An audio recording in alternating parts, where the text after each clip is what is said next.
2022, and when his own federation was certainly not supporting him, I had to testify in both the House of Representatives and the Senate. And I made the same statement in both. I said, EJ Obiena is a world-class athlete, but he's even a better human being. And I will stand behind that with 1,000%. This is a person who's not just a great athlete, but he's an incredible human being. And, he put a post out about 12 days before the Olympic Games, a bit of a cryptic post he put on his Facebook and Instagram, where he alluded to some struggles and some health challenges and that he would do his very best. Now, that was kept vague on purpose because anything he says at that time goes right to his competition. And obviously, he doesn't want to disclose if he has a significant medical issue. This is not something you want to disclose. You can either withdraw, which EJ was never going to do, or you can basically stay vague. But to tell everything would be foolish because it plays into the hands. All of these pole vaulters are friends. They all know each other. But when they get onto the arena, they're all lions and they're all fighting. Okay, so we kept it vague.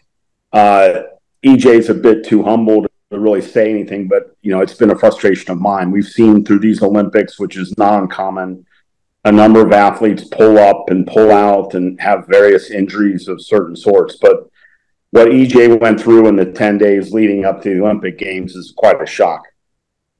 He has had a reoccurring issue in the lumbar part of his spine where he's had some issues in the connective tissue, muscle spasming, pain, and the inability to vault.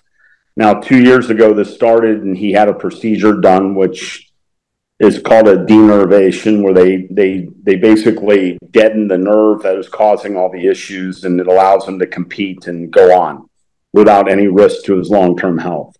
Now, that denervation that was done in 2022, the nerve does grow back, and unfortunately, it grew back at a rate where he started to feel everything again here in 2024. So this whole season has been great inconsistency and having to take days off and having to take medications. Now, 12 days before the Olympic Games, it got so bad that he was unable to vault and he couldn't even run with the pole.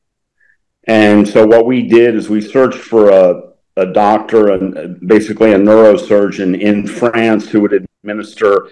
The only thing we could do was either pull out or have an injection of a cortisone derivative, some type of cortisone to take out the inflammation, deaden a bit the pain so that he could go into competition. And even that's far from perfect. Nobody in France would take this situation because the doctors all said, we don't know him. And this is a procedure that's done in an operating room under a fluoroscope so the needle can be guided into the direct spot that it needs to be guided. So for a doctor to agree to do it, they need an MRI, they need an operating room, they need a fluoroscope, and they need an anesthesiologist because he can't move during the procedure. So there is anesthesia that's administered. So it's not a simple procedure, just a shot. It's done in a very delicate area where they can't hit the nerve and they have to put it in the right position. So 10 days before the Olympic Games, he's not even vaulting.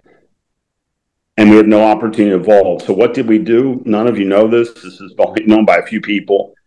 We put EJ on a plane to Italy in over a 24-hour period. He left France, left the training camp in Normandy, flew to Rome, met with the doctors, had the procedure done. Then we put him back on a plane, brought him back to France.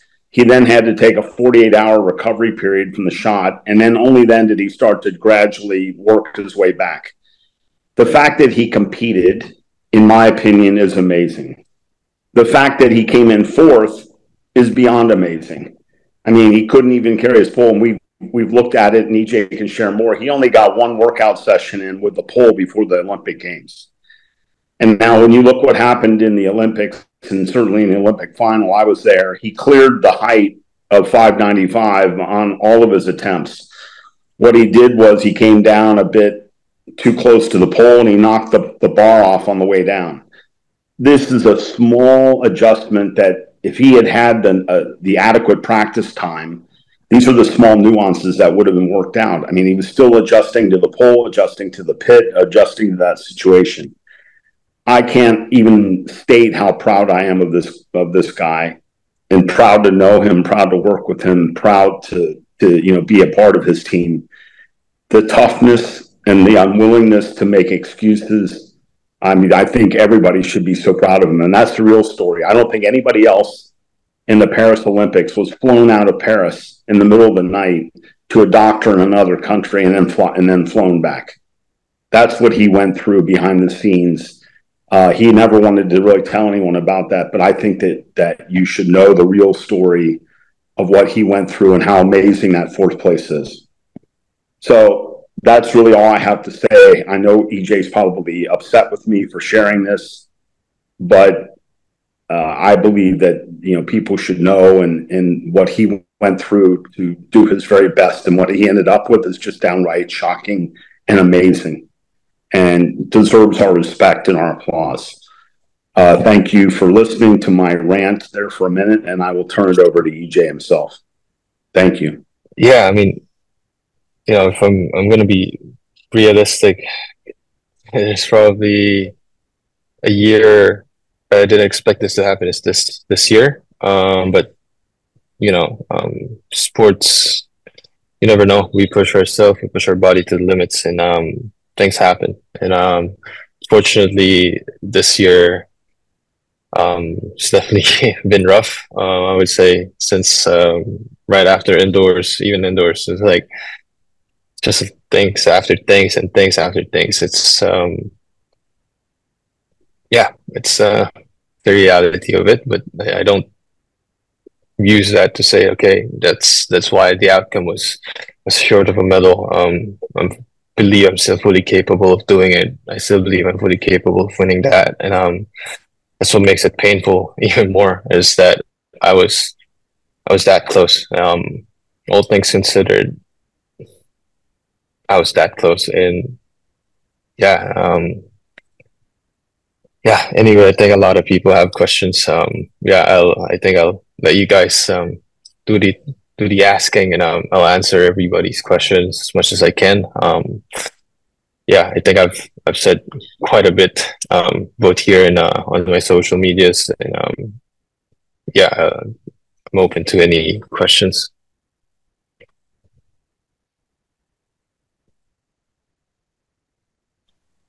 EJ. Okay, let's go to the Q&A, Rose, and if you guys can put into the chat your questions, we'll just take them one by one. And Rose, if you can moderate, please. Yeah, okay, hold on. Okay, from POC. You've consistently pushed the boundaries in pole vaulting. What's a new challenge or goal you're setting for yourself beyond your height?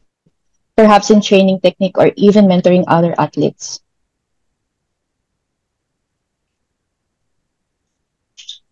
My goal right now is to hopefully hold my world ranking.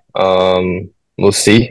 I still don't know exactly what I'm going to be faced after this. We'll see how it goes. There's a few competitions still lined up for me this season. We'll deliberate and regroup and try to understand the possibilities of all of these.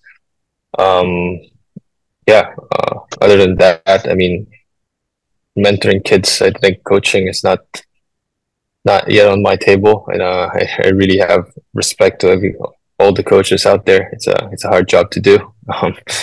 I think being an athlete still is easier than being a coach. So I'm just happy to hopefully provide opportunities for the next generation. That's all I want to do. So I know that we've raised enough funds, and now we're trying to look for a place where we're gonna donate the pit and some vaulting poles to a province somewhere in the Philippines where pole vaulting definitely has a lack of equipment, but not lack of talent for sure. So I want to do that. We'll definitely do that. It's not even a want anymore. That will happen. All right. That's from POC, and they want to let you know that POC team is behind you all the time. And Thank you from Appreciate it. so much, EJ. from TV5, can you clarify what this spine injury was called? Can you describe how it felt for you? Did you have difficulty walking? Was there any point you felt like you're giving up? And there's a This follow-up. And how's the spine injury during the final? um so it's a facet problem. It's the small joint at the back. It's between the L4 L5 region, but it's not just one facet joint. It's multiple facet joints, and those things have sensory nerves, and those nerves get triggered and irritated, and with that they cause spasm, inflammation, restrictive movements, and all of these things. This has been reoccurring this season quite a bit. I was in the US when it first started. Yeah, I mean, if you if you watch closely the competition in LA, every time I walk out of the pit, it was very slow. It's not because I was trying to slow it down. I can't move right away after I jump. It spasms, it locks up, and sometimes it doesn't relax, and sometimes it does. I wish there was a specific point that I know, okay, this time it's gonna lock, this time it's gonna move. So we've tried a lot of things to try and manage it, but not a lot of things really work. The inflammation was there, and it's very visible in all the scans that I took. We didn't know what exactly is causing this, even until now. This is an irritation, but you can always get ablation again of the nerves, but then you're facing again a question of, okay, should you do the ablation if it's something, pain is a signal that means there's something wrong, and if you're just cutting the nerves, you're just cutting the pain signal. And yeah, probably it's not Olympics, I wouldn't do it, but it is Olympics. It's the biggest sporting stage. So how I feel, basically, if it's in the bad desert days, you can't run. It's not that you have a problem. You feel it when you're walking. It's a bit of an issue, but you can walk. It's not like I'm in wheelchair or anything. No, I can walk. Maybe I can jog a little bit, but when it's really bad, I do remember even jogging, I feel it. Like I can't really run. Definitely vaulting is out of the picture. Running can happen.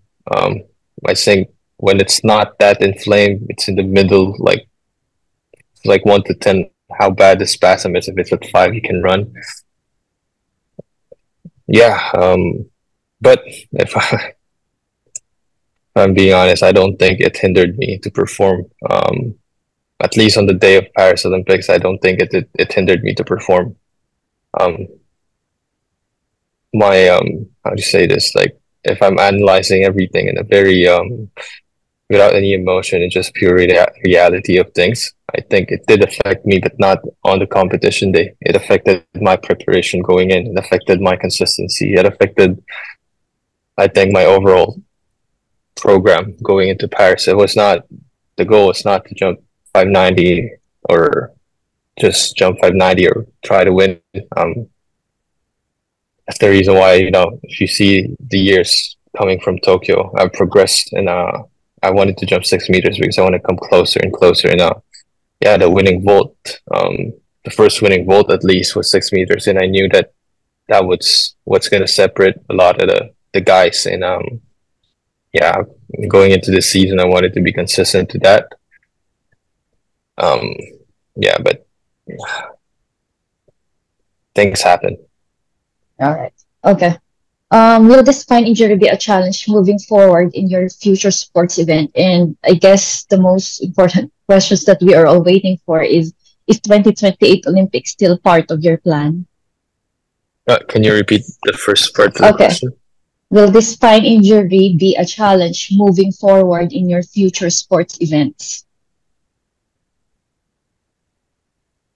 Um, it really depends. We're still figuring it out. Yeah, so as I said, you can always get the ablation, but is it the smart thing to do long term? And I think when I say long term, that's also my health, my overall health. I think also that's for the next years of my career and all of these things. For now, I think I'm still like processing a lot of it. I thought I was ready and everything, and things as they pass, I think I understand more and more what how do you say what I feel and how I think I want to go and move forward. I'm taking it one day at a time still. Yeah, that's why I'm already looking for my competitions in the rest of the season. So there's a lot of how do you say? There's a lot of avenues to look at it, and yeah, but now there's no reason to be on pain meds and try to compete. So let's try to fix the problem, and yeah, let's see if that's what the doctor thinks. Finish the season. That's what we're gonna do. We're not gonna be doing any risks for my health and long-term health plans. And yeah, we'll definitely take it from there. Yeah, okay. So are you gonna skip some tournaments and just join the major ones? I mean, I've not really joined any small tournaments this year. I think I've chosen a lot Okay. of the high-level competitions. It's been a very um, tough season for me. I think overall, I felt like I was just getting maybe 2, 3 sessions. I would say 3 sessions before Olympics that I started to be able to stitch together myself and get a kind of a good bearing of what I can do. And I think it definitely showed in the qualies, and even in the final. The lack of consistency or repetitions that because of all these problems. Yeah, I'm, I can promise you guys I did everything that I can Yeah, with we all the know. circumstances I've dealt with, and I'm definitely proud of what I've achieved. But like I said, it doesn't really lessen the disappointment and pain of coming in fourth. Um, every other Olympics, 590 would have medaled. One miss Okay. at 580 that didn't even matter. Um, Cost me a podium finish. It is it is sport. It Yeah. can be beautiful and brutal at the same time. All right. You also posted about the trouble transporting your poles or equipment. Did it cause problems during your preparations? I wouldn't say. Um, well, it definitely didn't help that I snapped some poles. But it's not. I wouldn't say it's not an excuse. It's part of the sport, I guess. The troubles of transporting poles and all of these things, and I need to how do you say face reality that we're not we're not the Americans. I don't have 5 sets of poles. Those things are not cheap, and yeah, it's part of the journey. We're dealt with what we have, and we maximize what we can produce out of it, and yeah, it's part of being Yeah. an athlete. It's part of being a Yeah. Filipino athlete. Yeah. So this one from Danny Victoria. You've spoken about the challenge of being a pole vaulter and living away from home. Would you recommend this path to other Filipino athletes? Any advice for young ones inspired by your Olympic journey?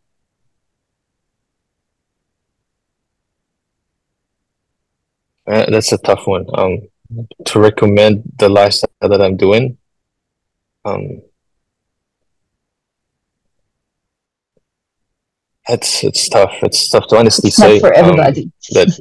Uh, yeah, it's definitely not. It's not something that I think you should just half-heartedly decide on. This is something that would take a lot from you, more than you think. You need to be able to be committed. You need to be able to understand the facts of it. You need to realize that, that time passes, and, your family, your friends, it's not gonna be like, oh, I stay in Baguio. It's just I don't know, 5-hour bus ride going back to Manila. No, this is a full-time dedication. You need to do what needs to be done. And yeah, I think if you're committed to what you want to achieve, and you truly believe that's the path that you need to take, then you should do it. Definitely. I don't tell you to not do it because it's hard. No, you should do it because it's hard. And not a lot of people can do it. And if you are committed to it, I believe that you should. Am I just gonna throw it out there in the works and say, "Oh, you should do what I've done. This is the path to success"? No, I think I would not, because in good conscience, I can't say that everybody should do what I'm doing. It's not a balanced life. It's not the most ideal. And as much as sport, as I said, this life of ours is beautiful. It can be brutal. So, nothing is guaranteed in this world, and every day, like I said, Olympics, and every day you need to show up, and you need to perform when you need to perform. And yeah, it's let me add. I want to add something to give you an external observer's perspective. I've worked with the national team in the Philippines in track and field on and off since 2000, probably 7 or 8. And, you ask any athlete, do you want to go to the Olympics and win a medal? They say yes. It's not a question of what they want. The question is, are they prepared to pay the price? So there was one time this guy on the national team who told me he wanted to go to the Olympics. And I said, are you really prepared to do what it takes? And he said, yeah. And we talked it through. And the next day at practice at Rizal Stadium, he showed up with a bag of Jollibee French fries. And I looked at him and I said, do you really think this is what world-class athletes are eating, is French fries? Do you believe that? And he kind of didn't say anything. I said, look, this is what separates EJ and Maristela Torres from everybody else. They were so disciplined. So I'll tell you an EJ story. 3 hours after the Olympic final, we had a little get together with Patafa and some of the other federations and some of the other folks, EJ's parents and that. We're in this restaurant in France, and he's down. Okay, as you know, this is only a couple of days ago, and so we're in this restaurant, and I say, "What do you want to eat?" And he looks at me and kind of like checks for confirmation. He said, "I think I'm going to have the cheeseburger." And I said, "Go ahead. You've earned it." And he ordered the cheeseburger. And when he took the first bite, he looked over and he said, it's been 3 years since I've had a bite of any kind of bread, because that's not part of his diet.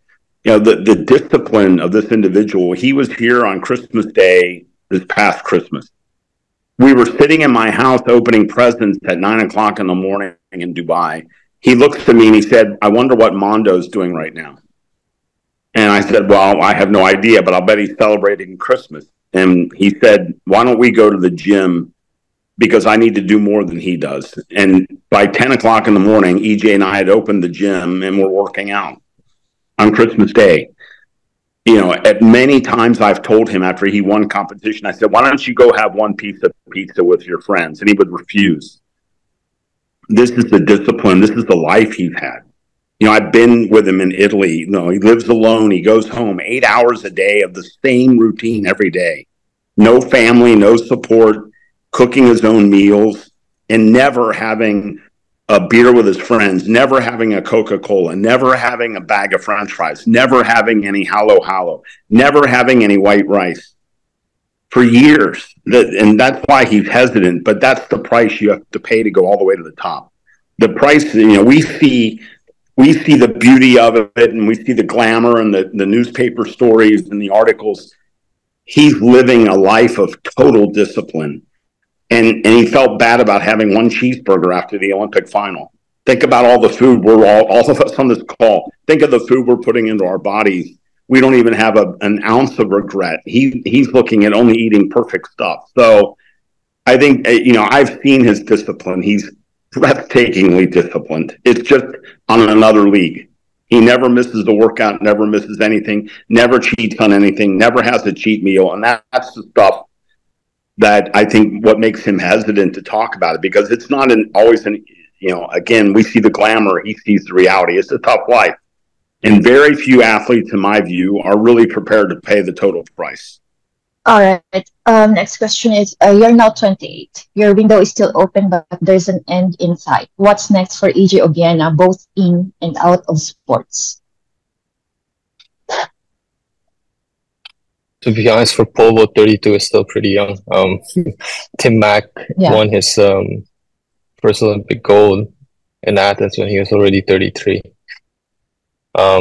Sam is already 32, and he has his best finish just yet. Pole vault is such a complex sport. It takes a lot of years perfecting the movement and believing and having that consistency and trusting yourself and all of these things. Mondo started at a very young age. I started at a very young age, but I think the difference is we took different paths. He was born in a family that has the knowledge already of pole vaulting. I was born in a family that loves pole vaulting, loves the sport, but for being honest, lacks the foundation, the complete foundation of it. And I needed to change and revamp my technique and everything back in 2014, which is 10 years ago. And my coach was very clear that it's going to take a lot of time, and it's like erasing and overriding your old habits. And even now, as much as I would want to say my jump looks good, it's not perfect. And it's a long work. We'll see what's next for me. For now, really try to get healthy. That's one. And we'll see how the season goes. And I would want to defend some of my points and hopefully stay within the world #2 ranking before the end of the year. And something I still want to do. I think it is doable. Definitely tough. But the points that I missed in Olympics, not going to be that big, I would say, because it's not going to be like small, but the difference from silver to fourth place was 5 centimeters, and I think that's around 25 points, something like that. So I need to find 25 points somewhere along the season. All right. So on a lighter note, this is from Mok from the Asian News Network. We hope to see you back home and give you the warmest welcome. Are you coming home anytime soon to the Philippines? And as a follow-up questions from Gab Ferreras, what is the update of the planned international pole vault tournament in the country? Right now, I'm hoping to get on a call maybe in a few hours or maybe the next day to actually get an update. As much as I would want to get involved, organizing a meet is still like the second priority until 2 days ago. So now, I would want to be able to bring an international competition. It's already registered, sanctioned by World Athletics. The idea is it's going to happen in September 20. It's going to be in Ayala Triangle Gardens. Ayala's taking care of it. To be honest, I need to understand where they are with the phases. We have a European consultant that does this here in Europe to make sure that everything is up to standard in the world class and the best of ability. And the surface that we're using is the same as what the surface here in Paris, in Tokyo, and Paris Olympics. So with the competition, definitely that's one of the things that's I'm putting my attention now. And hopefully you guys will have a world-class competition in the Philippines. All right, this is Jorn from UST The Varsitarian. What are your plans beyond competing, and do you intend to complete your studies at UST before LA 2028? We'll see. I really am taking it one day at a time, seeing what exactly fuels my fire. The reason why I can't give you guys the answer that you guys I think wants to have is just that I don't want to lie. I don't want to go and say, "Oh, yeah, we're gunning right away, this and that." And if I don't truly feel that, if I don't truly comprehend the sacrifices that I need to do, I don't want to be in LA and just be in LA. If I'm gonna do that, I'm gonna go all out. I'm gonna freaking win the thing. And I'm sorry for that language, but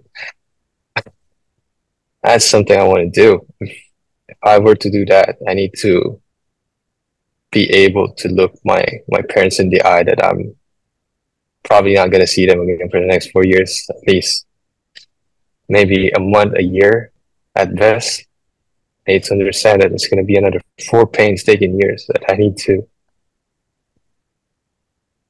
focus everything and live this life. And yeah, it takes a little bit of thinking to understand that. And I think I need to give myself time. And yeah, so the decision's pretty big. And yeah, but for now, I know what I want to do at least for the next couple of weeks. I know for the next couple of, I would even say months. It's not that I'm, look, in Tokyo, it's a question. It's like, oh, can I actually go toe to toe with these guys? It's not at all a question anymore.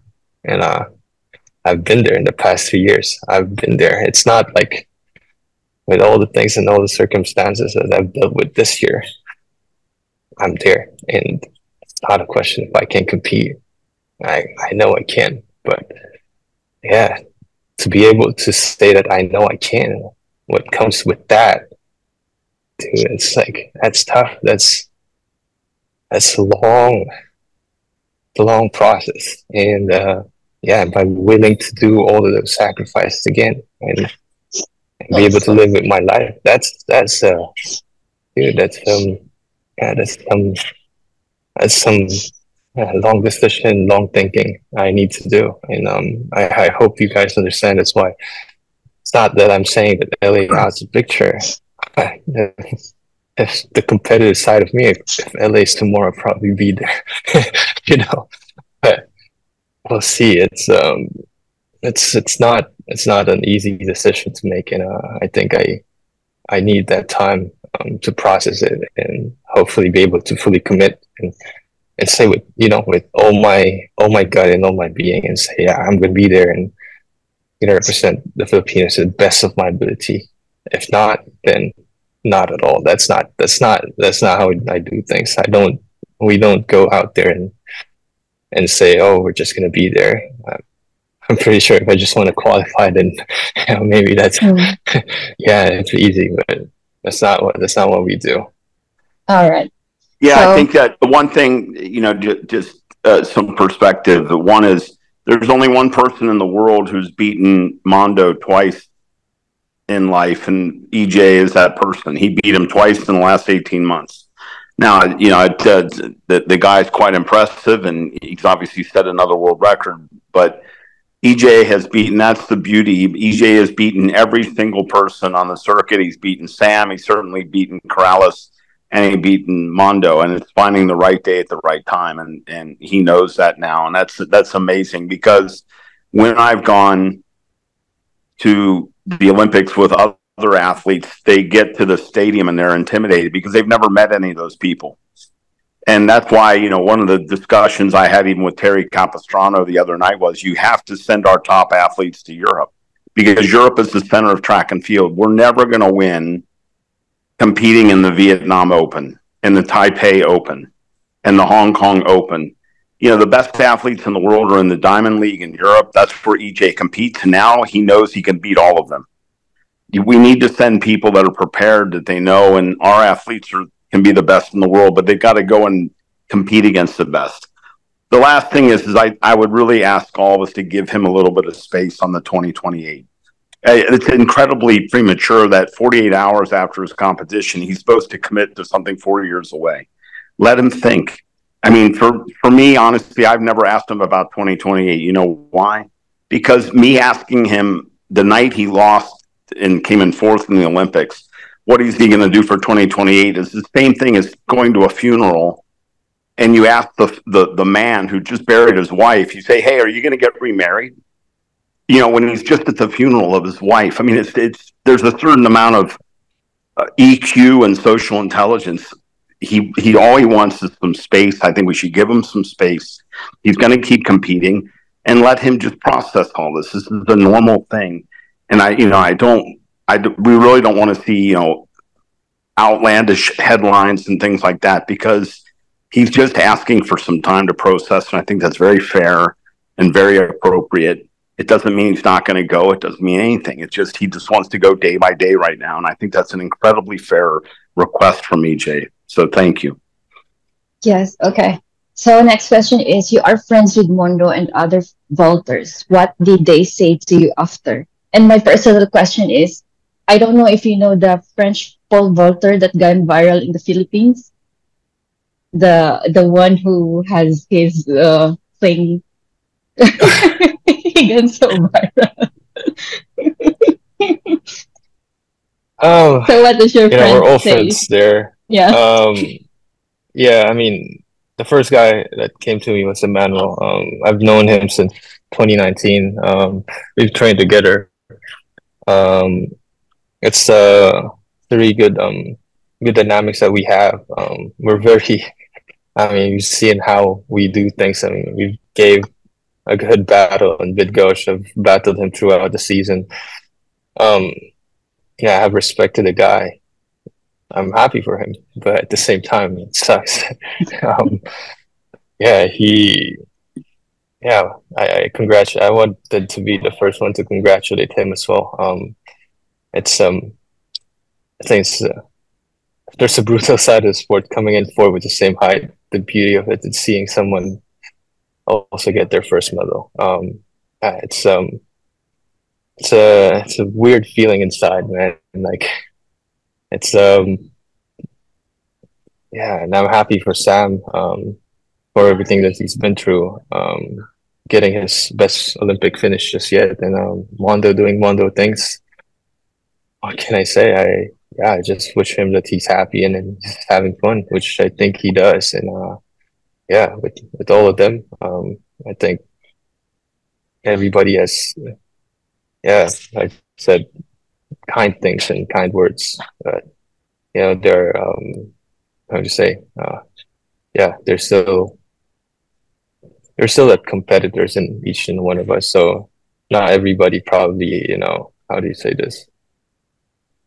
Everybody is not at the podium's disappointed for sure.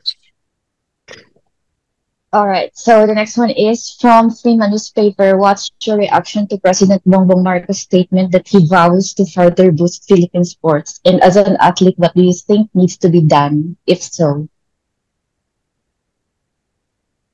Oh, I don't think we have enough time to say everything that I think what needs to be done.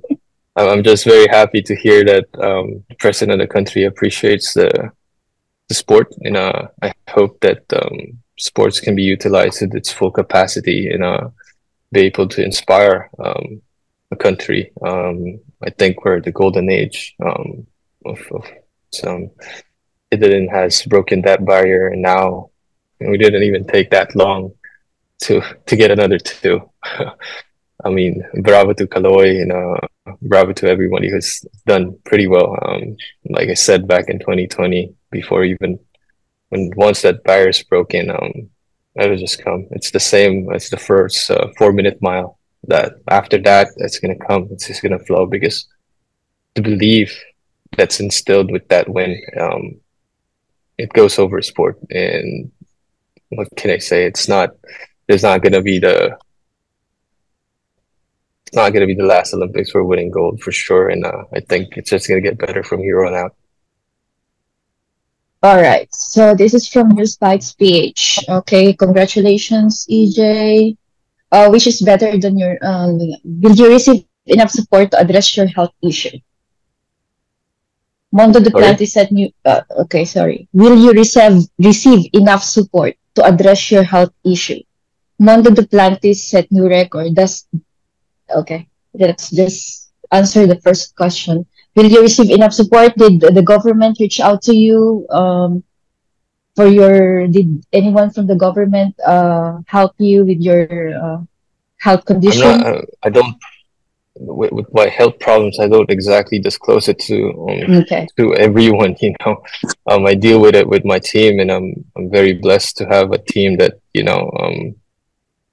capable of finding solutions for me. And there was definitely no stone unturned. We did what we could, and yeah, I'm proud of what we have achieved.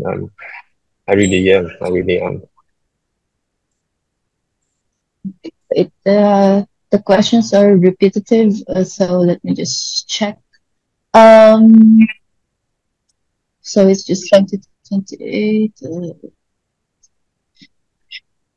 I think EJ answered most of your questions, and yeah, here. Ma'am, Most, yes po. pwede ho bang humingi lang ng clarification regarding the relationship of Mr. Lafferty? I can answer that if you want, Sir Jim. Mr. Lafferty has been a good friend of mine. We started working closely. I mean, we started working 2015 when I got a random call that the American guy wants to donate 3 poles for my stint in the Singapore Sea Games. I didn't know who he was, and that's how we started. I basically pick up the poles in his house, and that's it. It was a very fast, quick, and to be honest, a little bit strange interaction because I didn't know him. I didn't know what he does, and I didn't really understand. All I knew was, okay, I wanted a pole. I needed a pole. I needed equipment to better train and better perform. And suddenly there's a patron out of the blue that steps up and say, okay, I'm willing to support this guy that he doesn't even know. Then I had supposed to be a career-ending injury, an ACL tear back in 2017. That's where I think we got really close. He helped me in a lot of decisions that I make, and he taught me to ask questions about how the procedure is going to be done, and helped me look for the best doctors out there to reconstruct my ACL, and really gave me a good perspective of what I would say, what the sport actually could bring, and what it means in having an day in day out training in Makati. I remember that, and that long commute and training with him, seeing all this progress and all the stories that he has shared. To say the relationship is just a guy who gave me a pole would be a very unjust explanation. I think he is a mentor. He is coach. He is a consultant. He might as well be a manager. But if what best describes him, probably a really good friend that I can call anytime and give me and tell me the things that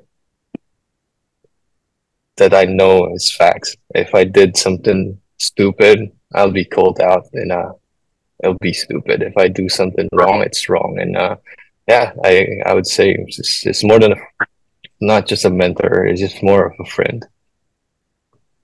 Alright.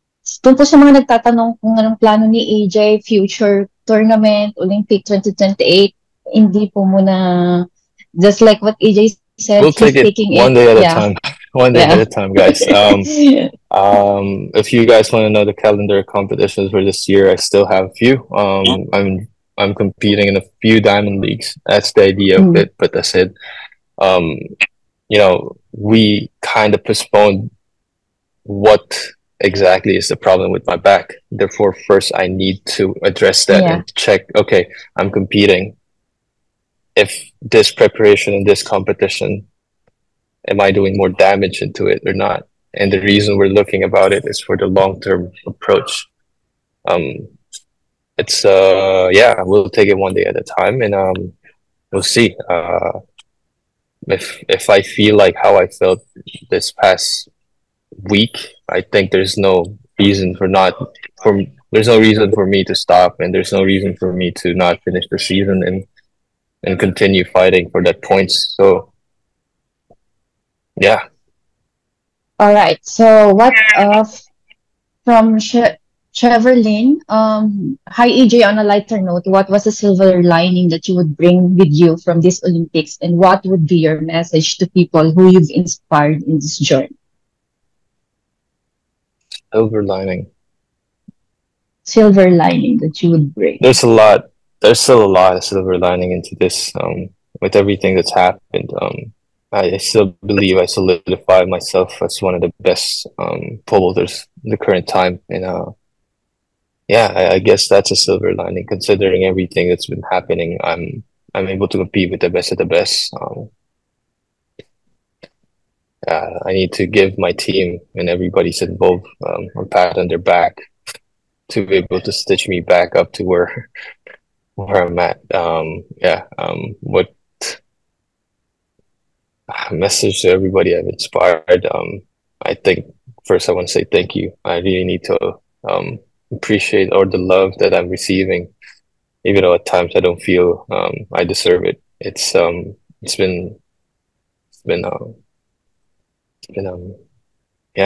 very, I don't even know what the word to use, but the outpour of positivity that came out of what a disappointment that I felt is immeasurable, and it's definitely a big difference. I didn't think that it would happen, and I didn't even expect it. I just played my heart out and put everything out there. And as I said, I tried to be as candid as I could be, and I'm very blessed to have the opportunity to represent such a nation, such a country that raised me, a country that gave me all the values and traits that definitely makes a good pole vaulter, a good athlete, enduring, very patient, to know the things, and people who make things happen. I think that's what our culture is, and I think that's what a lot of Filipinos can bring. We're very resilient, and I'm very proud that I'm able to represent all of you guys. I just wish that there was a way to materialize all of that, and I wanted that to be a medal in Olympics. All right. There's no more questions, so here I think we can wrap up. EJ, Boss James. I have a quick No, I question. think if there are other questions, they can go ahead and ask. I mean, we have time. If anybody wants to just go on the mic and ask, go ahead. We're here to answer everything that you have and give you the facts. Mr. Peter, you're raising your hand, sir. EJ, kumusta na? Here's my question. You said before that the field that the pole vaulters who are before you, who are your friends, at the same time have improved and are already rising up in points also. Your thoughts on this? How have you seen? What have you observed from your other competitors, the other lower ranked pole vaulters behind you? How have they improved so far? Like Karalis. I think we're forgetting that Karalis was the former world junior record holder. He was never a nobody. He jumped 580 already, going way back 2018, and Yes. He hasn't cleared 6. So he's just, how do you say this? He's able to get back to where he should be, I believe, and yeah, I mean, I don't think I even the right position to even say anything about the other guys, because I don't even know everything that they've been through as well. I think EJ, what I would also say is that it's very fluid. I mean, there's people going up, there's people going down. This is this is the nature of sport. And if you look, the last two world championships, it was the same three people: EJ, Chris Nilsson, and Mondo. And in these Olympics, I know Nilsson's had some problems. He didn't get to the final. Then you've got Corrales, who also medaled in the indoor worlds. Now he gets some of that. This is the nature of the sport. EJ is up, and then he has some tough times, and he goes down, and other people moving. There's constant movement of new people. If you look at when EJ started and got into the top 10, go look at who was in the top 10 and where they are now. Half of them aren't there anymore. People went down, they had injuries, or the end of their career, whatever the factors are. So it's not like it's just that people are rising up and EJ has more. There's also people are moving down and moving out of the lists, and things are changing and all of that. I mean, the terrible case of the Canadian vaulter, I forget his name, EJ, that passed away not long ago. I mean, he was the world champion, and now he's passed away in his 20s. I mean, things, this is the sport mimics life. The people are moving all the time and changing and going up and going down and going sideways and then coming back. And then this is the nature of sport. When EJ tore his ACL, he was told no one has ever come back from this injury. This was in 2017 in a warm-up right before the SEA Games. And when we sat down and he was demoralized and we said we get the right doctor and all that, I remember telling him, you can improve your strength. Let's use this time productively to train and get stronger than you've ever been.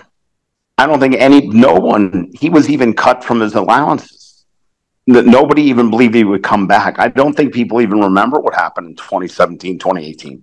He was cut from his allowances because nobody thought he would ever come back. And he came back and became number 2 in the world. It's an amazing story of his discipline and dedication. This is why, the backbone of why I think, he deserves our ultimate respect. It's what he is. You don't judge people by easy stuff. You judge them by the hard stuff. He's gone through so much. Accusations of doping, all of the fights he had, with the Federation 2 years ago. I mean, think of the things this guy has fought through. Somebody posted a former Olympian, Davian Clark, who won a bronze medal in the 96 Olympics, posted on my Facebook last night. He said, with everything this guy has been through over the last couple of years, his 4th place is an absolute miracle. That's from a fellow Olympian and Olympic medalist. He wrote that last night on one of my Facebook posts. He said, it's just unbelievable performance. From the knee surgeries to everything, EJ has been through the ringer. And he's proven that he's the better person. And for me, I'm tearing up a bit here, but this is why the respect level is so high. This is an exceptional human being. Forget the athleticism. He's an exceptional human being. All right. Mr. Gab Ferreras of Sports Corner.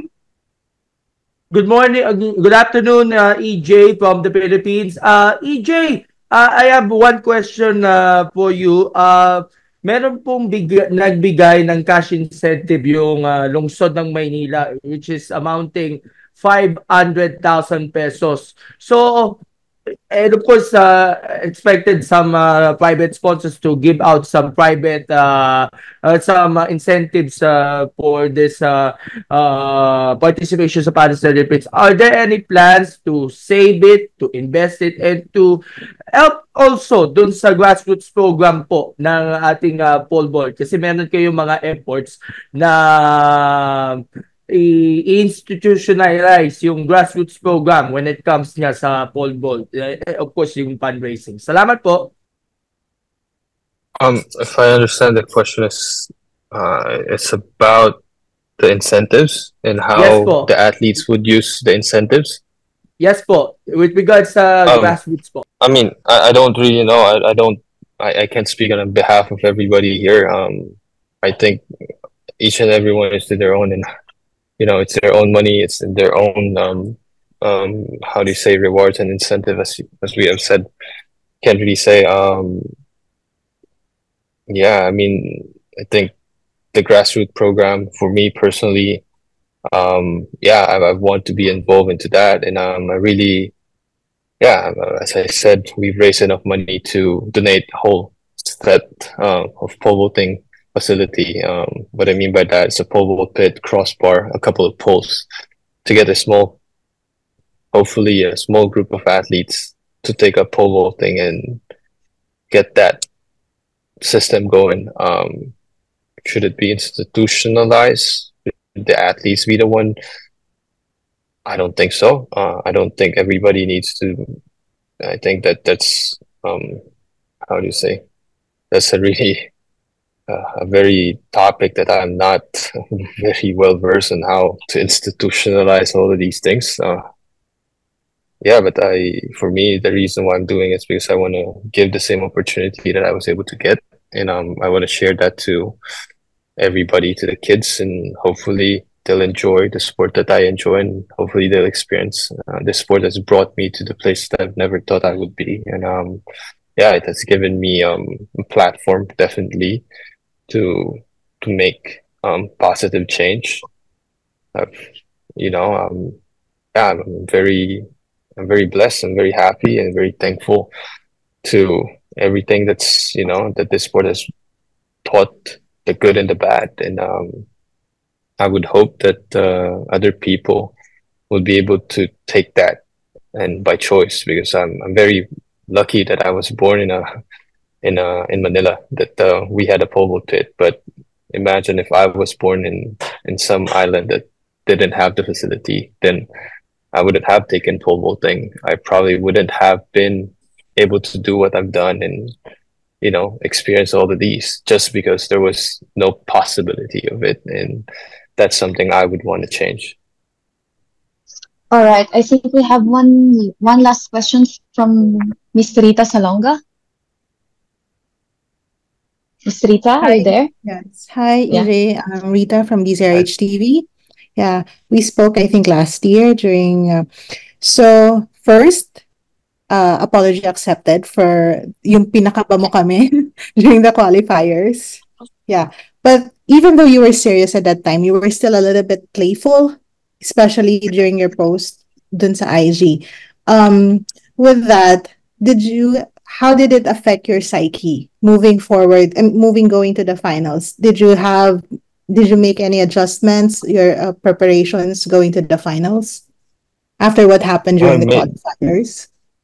It made the final a little bit easier for me because, as I said, I had limited jump sessions, so I didn't really know which poles I needed to even change already my competition set in between the qualies and the finals, because I didn't realize that I could get on big poles. And it was it was a good thing. I would say poles were moving way too easy this first few jumps, and I didn't expect that to happen.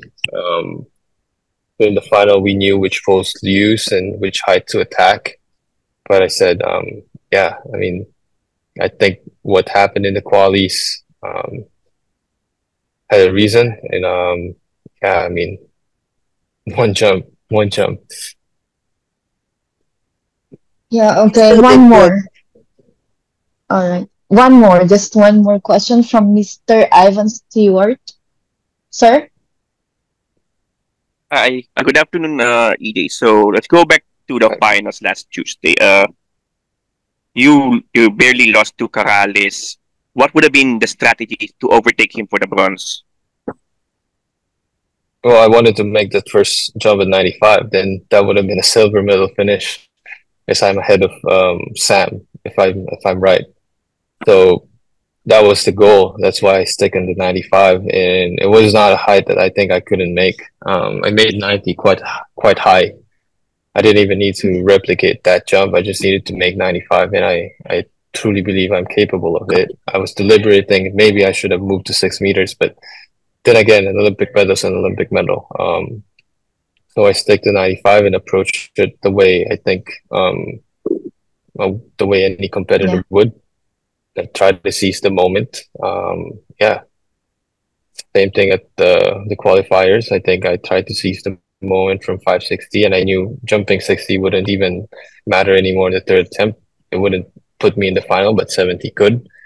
So it was it was those pressure time decisions.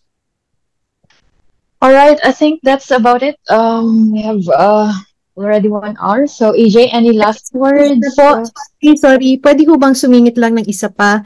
I don't know if this was answered na, pero do you have plans to return to Manila? With I don't know yet. You Yeah. know, I believe the Olympic Committee, Sports Commission, and my federation, and everyone in the sports authorities, I believe they are organizing something. Yeah. I can't speak on their behalf. I don't really know yet. If I have, of course, my option, I want to first sort my health, get everything sorted, compete, and get everything the season, and see how everything goes. But I can't answer yet. I don't really have an answer Yeah. for you guys. I don't know yet. I don't know yet.